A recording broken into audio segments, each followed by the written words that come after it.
Hello guys, so ayan nga, maaga akong gumising, siguro mga 4:30 pa lang gising na kami dahil pupunta kami ng maaga sa Manila.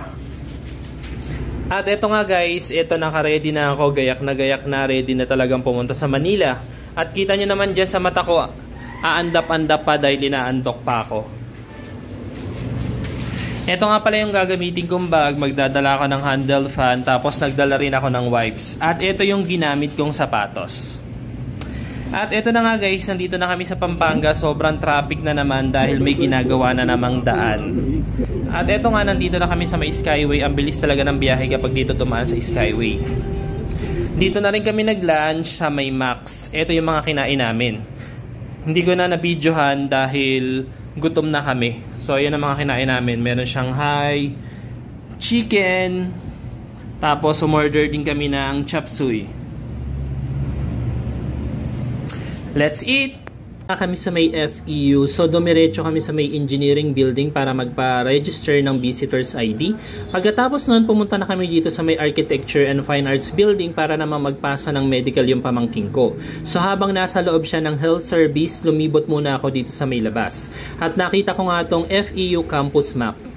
Napakaaliwalas ng paligid, napakaraming puno, at napansin ko rin dito sobrang daming upuan. Kaya lang nung time na to sobrang init, buti na lang talaga may dala akong handle fan.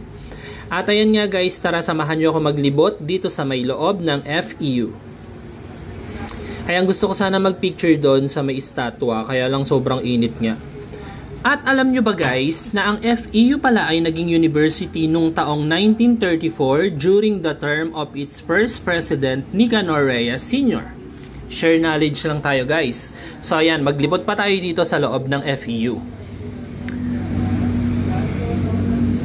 Dito kami ngayon sa SM Mall of Asia at eto nga yung bumungad sa amin, si Lilo at si Stitch. Nakapanood na ba kayo nito? Kasi ako hindi pa. Tuwan-tuwa nga yung pamangkin ko nung nakita si Stitch at gusto nang magpababa para mag-picture daw siya at para makita niya ng personal si Stitch. So ayan guys, samahan nyo kami bumaba para makapagpa-picture tayo kay Stitch. At eto na nga kami sa baba, may mga nagpapa-picture pa rin. Talaga namang kapag ang SM ang nag-ayos ng decoration, napakalaki talaga. Talagang mas malaki pa sa tao. Ayan, kita nyo yan guys, si Stitch, napakalaki niyan. So kaya sa hindi pa nakakapunta dito, punta na kayo dito sa SM Mall of Asia dahil kung gusto nyo makita si Lilo at si Stitch, talaga namang maa-amaze kayo. MOA Sky, ang bagong atraksyon sa SM MOA.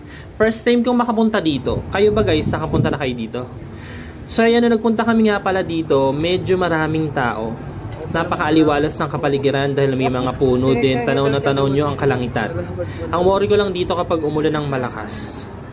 Konti lang kasi yung mga sisilungan dito katulad ditong pathway. So ayan nga, napakalawak nitong MOA Sky. Perfect to sa mga selfie, groupie, sa mga video kasi napakaganda ng MOA Sky.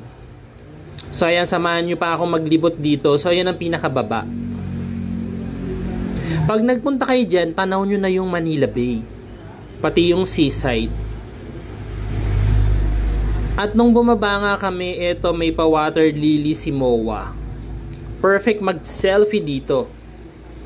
Ayan, tulad nila ate, nagsiselfie sila dito. At ito na nga yung sinasabi ko sa inyo na kapag nandito kayo sa may pinakababang bahagi ng MOA Sky, tanaw nyo na ang Manila Bay na soon, hindi na siya Manila Bay. Hindi nyo na matatanaw dahil tinatambakan na nga. So ayan, kita nyo rin dito yung seaside. Maraming tao pa rin na tumatambay sa seaside. Ayan, meron pa rin silang pa-fountain. At medyo inaantok nga ako, so naisipan ko bumili ng coffee sa Kenangan Coffee. Pagkatapos namin pumunta sa MOA Sky, lumabas naman kami dito sa may palaruan dahil yung pamangkin ko gusto na daw maglaro. Ayan sila guys, naglalaro na sila dyan.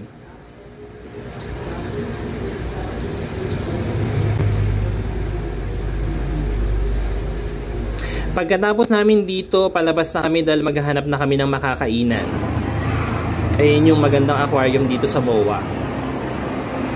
At ayan si Doggy na ilang beses nang na-design ni MOA. At dito na nga kami kumain sa Wendy's. After nito, nagdesisyon na kaming umuwi sa Bataan. At ito nga yung mga uniform na bili ng pamangking ko sa FEU. May t-shirt, may collar, may hoodie, may jogging pants. After nyan guys, ayan, matutulog na ako. Good night!